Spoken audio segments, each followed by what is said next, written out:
ng dilag, puso ko yung nabihag.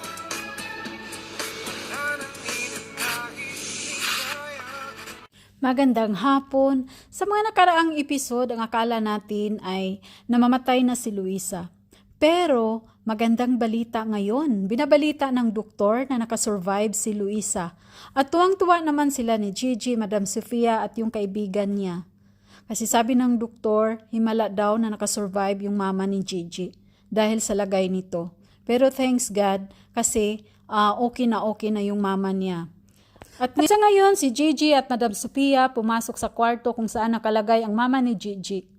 At si Gigi parang nagsisi siya, bakit pa siya maghiganti, na nadadamay na yung nanay niya. At sabi niya parang ayaw na niya maghiganti. Tutuhanan kaya ni Gigi? Pabayaan na lang kaya nila si Magnus at ang Elite Squad? Ayaw na kaya niya maghiganti para sa kapakanan ng nanay niya? Hanggang dito na lang.